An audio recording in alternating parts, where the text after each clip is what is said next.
Salmo número 32. Bienaventurado aquel cuya transgresión ha sido perdonada y cubierto su pecado. Bienaventurado el hombre a quien Jehová no culpa de iniquidad, y en cuyo espíritu no hay engaño. Mientras callé, se envejecieron mis huesos en mi gemir de todo el día. Porque de día y de noche se agravó sobre mí tu mano. Se volvió mi verdor en sequedades de verano. Mi pecado te declaré, y no encubrí mi iniquidad. Dije, confesaré mis transgresiones a Jehová, y tú perdonaste la maldad de mi pecado.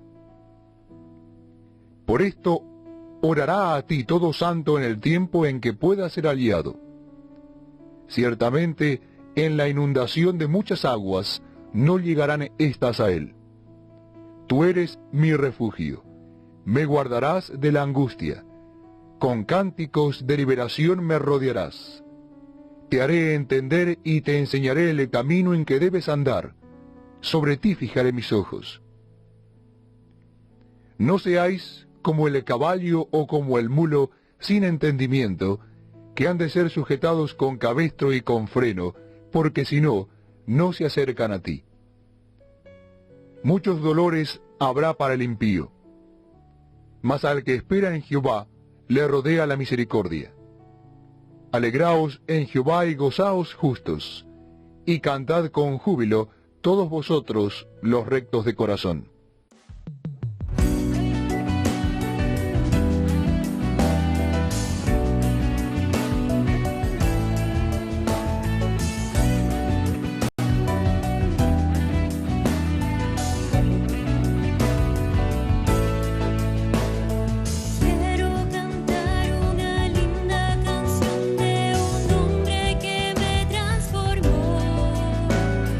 Quiero cantar una linda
siempre, buenos días, hermanos. Que Dios les bendiga, que la paz de Dios sea con todos ustedes.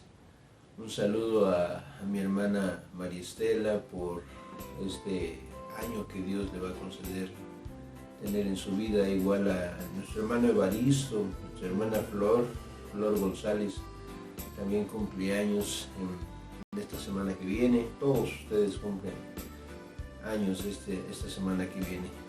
Dios les bendiga, vamos a seguir orando por ustedes, que Dios les bendiga, que sea con salud y que podamos pronto reunirnos en la congregación.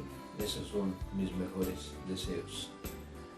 Vamos a orar, vamos a tener un mensaje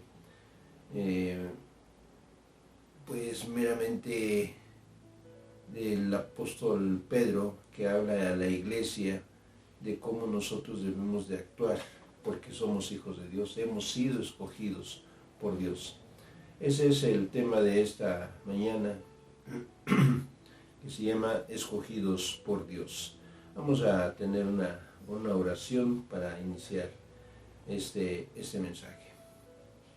Padre bendito, te agradecemos, Señor, porque estás con nosotros todos los días de nuestra vida, como es tu promesa. Gracias te damos por la vida de nuestra hermana Estela, nuestro hermano Evaristo, nuestra hermana Flor, Señor, por este aniversario más en su vida, Señor, que tú les has concedido. Nos ponemos en tus manos, Señor, bendíceles y te pedimos que, Señor, pronto podamos estar reunidos todos unánimes en el templo, en tu santo templo. Te pedimos que bendigas este mensaje, Señor, que llegue a nuestros corazones, habla a nuestros corazones. Te lo pedimos en el nombre de Cristo, que es sobre todo el nombre. Amén. Bueno, hermanos, un saludo a toda la congregación, a todos mis hermanos y hermanas, a los jóvenes y a los niños de nuestra iglesia. Todos ustedes están en mis oraciones, que primeramente continúen en su fe, de no desmayar. También pedimos en oración por su salud. Continuamos todavía en este confinamiento por medidas de seguridad. También un saludo a todas las familias que están viendo estos mensajes por YouTube. Hoy nos amaneció una hora más tarde con este cambio de horario a partir del día de hoy. Ya con este mes cumplimos 8 meses de no poder congregarnos en nuestro lugar de reunión y no sabemos cuándo y cómo estaremos regresando a nuestras actividades. En esta hora vamos a hablar del tema, cómo fue que Dios nos escogió para pertenecer a su grey. ¿Qué planes tiene nuestro Señor Jesucristo para su iglesia? Y le invito, hermanos, a que busquemos en la primera carta de Pedro, en el capítulo 2, versículos 1 al 5. Primera de Pedro 2, del 1 al 5. Vamos a leer con detenimiento esta palabra de Dios, que dice así: Desechando pues toda malicia, todo engaño, hipocresía, envidias y todas las detracciones. Desead, como niños recién nacidos, la leche espiritual no adulterada, para que por ella crezcáis para salvación. Si es que habéis gustado la benignidad del Señor, acercándoos a Él, piedra viva, desechada ciertamente por los hombres, mas para Dios escogida y preciosa. Vosotros también, como piedras vivas, sed edificados como casa espiritual y sacerdocio santo, para ofrecer sacrificios espirituales aceptables a Dios por medio de Jesucristo.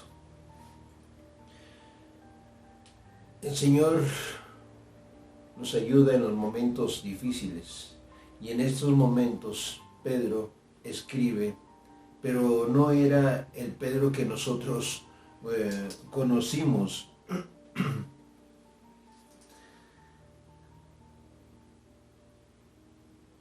El Pedro que nosotros conocimos era una persona impulsiva, lleno pues de debilidades. A esa altura Pedro ya le había pasado la factura, la vida. Después de una vida de disciplina en Cristo y todo lo que había tenido que él que pues, enfrentar y sufrir por causa del Evangelio, ya no nos encontramos con aquel hombre que se tiró al mar. Ya no era el Pedro que sacó su espada y que cortó la oreja a aquel soldado cuando iban a prender a Jesús.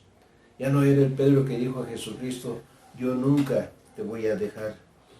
Ya no era el número 1 de la lista, o aquel que quería tener siempre la iniciativa. Ahora ya no. Ahora ya pasaron los años, ahora ya habían pasado por Pedro las injusticias de la vida, los sufrimientos, las pruebas por las que tuvo que pasar y experimentar. Y ahora vemos aquí a un hombre pues completamente cambiado, un hombre completamente transformado. Esta carta es escrita a los expatriados, o por decirlo de otra manera, aquellos que estaban en persecución que hubo contra la iglesia en aquel tiempo.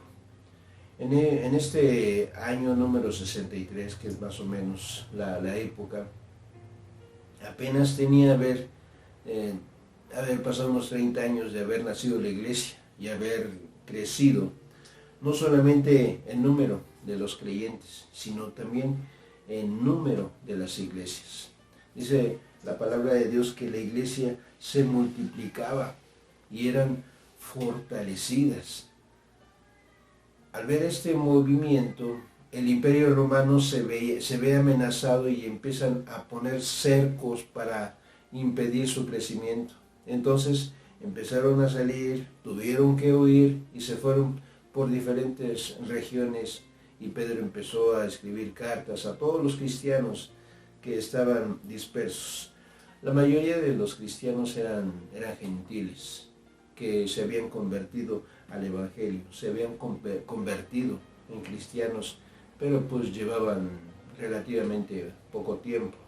Y por no tener cerca a un grupo local, un pastor, una iglesia, y por las mismas circunstancias que se dan, estos hermanos empezaron a tener algunas preguntas, algunas cuestiones que no iban con el Evangelio.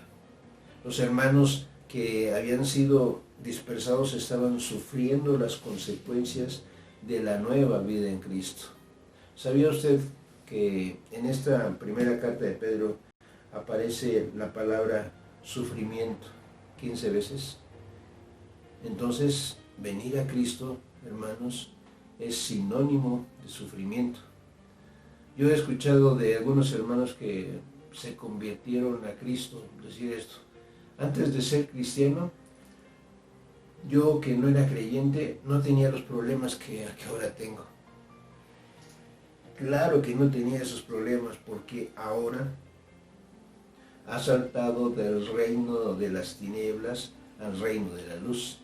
Ahora ya no le pertenece usted al enemigo, ahora le pertenece a Cristo. Por eso ahora la batalla pues se vuelve más dura contra el enemigo. Y todos los reflectores y las armas del enemigo están hacia nosotros, hermanos. ¿A quién quiere hacer caer el Satanás? A nosotros los cristianos, a los otros que no creen en Cristo o no, porque ya los tiene. Por eso es que usted escuchará a algunas personas decir: cuando yo vivía en el mundo estaba más tranquilo, y ahora que vengo a la iglesia es cuando más problemas tengo. Es por eso que el apóstol Pedro les escribe a estos hermanos que el apóstol Pablo les había predicado. Por eso les escribe para animarlos, para motivarlos, para incentivarlos, para diciéndoles que no se desanimen, que no se desilusionen. Eso es lo que tenemos que vivir inevitablemente. Viendo esto, hermanos, ¿qué es lo que Cristo espera de su iglesia. ¿Y qué es lo que espera nuestro Señor Jesucristo? De que la iglesia cristiana sepamos y entendamos. Bueno, vamos a verlo en 3 partes. En primer lugar, Cristo espera que nosotros caminemos con Él el camino. Cristo espera que nosotros pensemos como Él pensó. Recuerde usted que la primera carta del apóstol San Pablo a los Corintios, ahí en el capítulo 2, versículo 16, dice que nosotros tenemos la mente de nuestro Señor Jesucristo. Entonces Cristo espera que nosotros caminemos con Él en el camino, que pensemos como Él pensó. Cristo espera expectativas grandes para nuestra iglesia y que sirvamos como Él sirvió, que entendamos, que comprendamos que la iglesia es la novia del Cordero, que tenemos un compromiso con su Señor Jesucristo y que seremos la futura esposa de Cristo. Entonces Cristo espera que nosotros, como una novia, no coqueteemos con nadie. Por el contrario, combatir contra las fuerzas del enemigo, que sepamos que somos una familia, que somos hijos de Dios, que fuimos escogidos por Dios, que sí, podemos tener pues nuestras diferencias, en alguna forma vemos de cómo apreciar las cosas de la vida, pero no olvidar que somos familia, que nosotros, la iglesia, somos las manos de Jesús y que Jesús quiere alcanzar a la gente. Nosotros somos los que tenemos que estar atentos al clamor del pueblo de Dios. Con esto en la mente, vea o démonos cuenta cómo el apóstol Pedro describe a todos estos cristianos que no tenían templo, como ahora. Muchos de nosotros que no tenemos el local, pues en donde congregarnos por esta pandemia, estamos dispersos. No sé si usted quiere verlo así, porque es una dispersión. Esta es una forma de decir que estamos a distancia, dispersos. Afortunadamente y gracias a Dios, con esto de la comunicación por este medio, por las redes sociales, por YouTube, por Facebook, el Zoom que utilizamos los hermanos de las congregaciones en los martes para comunicarnos, y ahora hasta para llevar un culto en vivo. Esto ya es un comercial. Esto va a ser el próximo domingo, el día 1 de noviembre. Ya les estaremos mandando la liga para que se pueda comunicar o conectar. El culto va a ser a las 5 de la tarde. Se va a hablar acerca de la reforma por el aniversario. Y esto, pues de alguna forma, nos mantiene unidos, estos medios. Antes no se podía hacer esto. ¿Se acuerdan cuando tardaba en llegar una carta a su destino, según el lugar donde estuviera? Pero mínimo una semana. Y eso, pues si bien nos iba. Imagínense ustedes a Pablo, a Pedro, cuáles eran sus expectativas para escribir esas cartas. Obviamente no había correo, no había fax, no había teléfono. Entonces había que enviar esa carta y había que esperar a veces hasta un año para que pudiera llegar a su destino. Y seguramente mientras esta carta llegaba a su destino, pues muchas cosas ya habían pasado, muchas cosas ya habían cambiado. Los temas que ellos trataban eran delicados. Y vean lo primero que le escribe Pedro a todos los cristianos ahí en el versículo 1 del capítulo 2 de Primera de Pedro. Dice: desechando pues toda malicia. Toda malicia. Hermanos, si Dios me permite la salud, si Dios me permite la vida, cumpliremos mi esposa y yo ya 10 años de estar en la congregación. Y hemos aprendido a conocernos con ustedes unos a otros. Y quiero comentarles que definitivamente no hay iglesia perfecta. Todas las iglesias en el mundo tienen algo o alguna práctica o algo está pasando que no es correcto. Y esto es lo que escribió Pedro diciendo a los cristianos, desechando toda malicia. Quiere decir que había en la iglesia, entre algunos cristianos en aquel tiempo, alguien que estaba actuando con malicia. Por eso les dice, desechando toda malicia. No hay iglesia perfecta. ¿Por qué?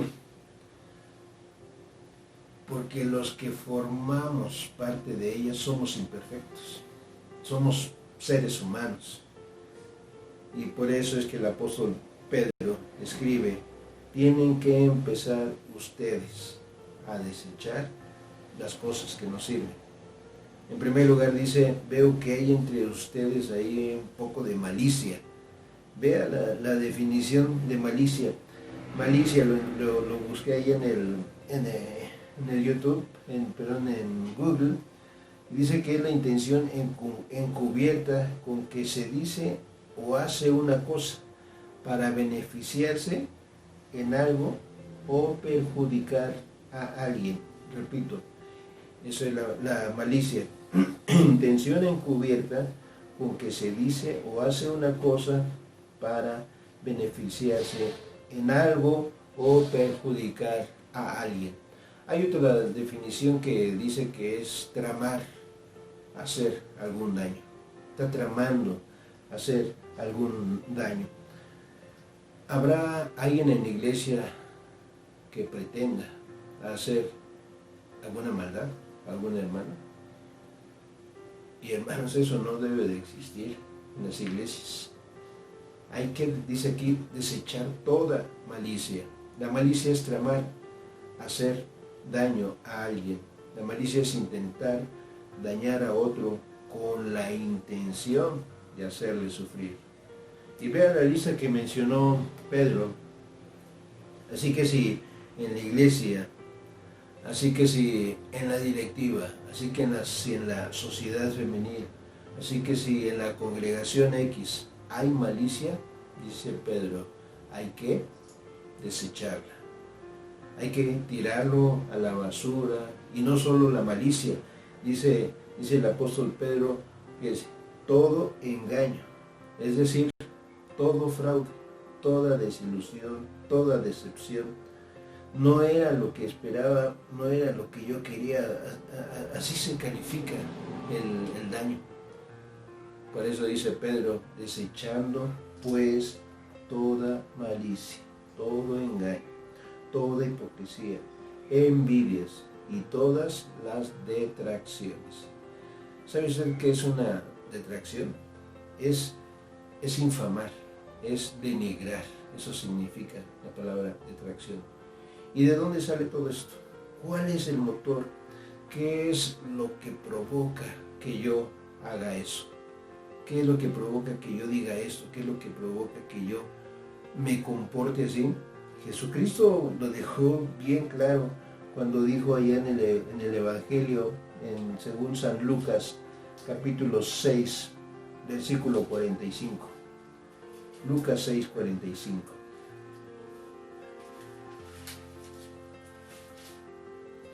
Mire cómo dice la palabra de Dios. Lucas 6, 45. El hombre bueno, del buen tesoro de su corazón, saca lo bueno.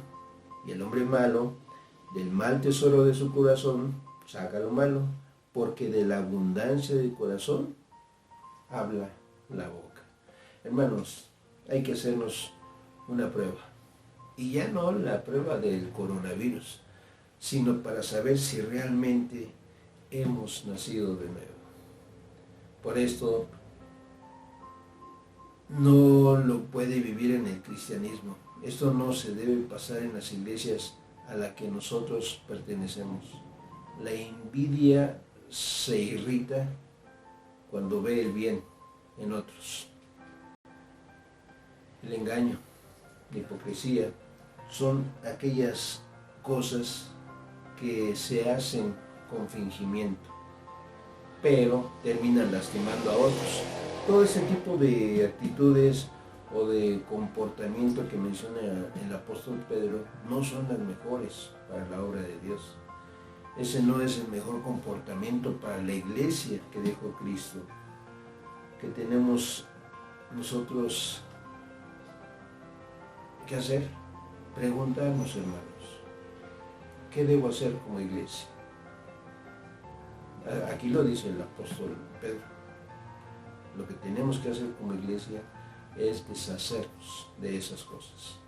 Cuando leemos en Eclesiastés, cuando en el capítulo que habla que todo tiene su tiempo, hablo de que tenemos tiempo de matar esas cosas antes que esas cosas nos maten a nosotros. Pero además de esto, el apóstol Pedro le dice a todos los hermanos que no tienen un lugar en donde congregarse y que no tienen un púlpito, que no tienen un micrófono, un sonido, una pantalla y que no hay bancas, sino que están dispersos. Probablemente no tenían la facultad, a lo mejor no tenían la capacidad de congregarse como nosotros a veces con 2 o 3 familias, y lo hacían pues cada quien en su casa por la misma situación que había de la persecución. Y miren lo que dice ahí en el punto número 2. Tenemos que entender, hermanos, vean lo que dice versículo 5. Primera de Pedro, capítulo 2, versículo 5. Y vosotros también, como piedras vivas, sed edificados como casa espiritual y sacerdocio santo, para ofrecer sacrificios espirituales aceptables a Dios por medio de Jesucristo. Hermanos, en este confinamiento tenemos que leer la Biblia, tenemos que hacer oración, tenemos que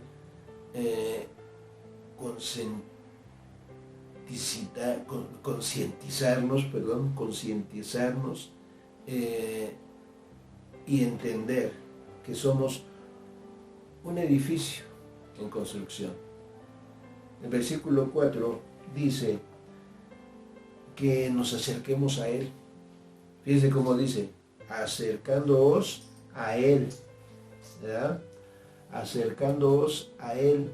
¿Se acuerdan del mensaje de hace algunos domingos? Creo que fue en el día del aniversario, que hablamos de darle un reset a nuestras vidas.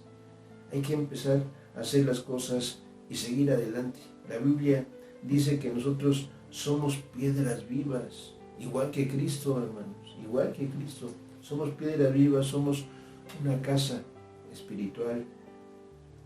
Dice la palabra de Dios que somos sacerdocio santo, apartados, separados para el servicio único y exclusivo del gran Rey, que nos tomó, que nos escogió a nosotros.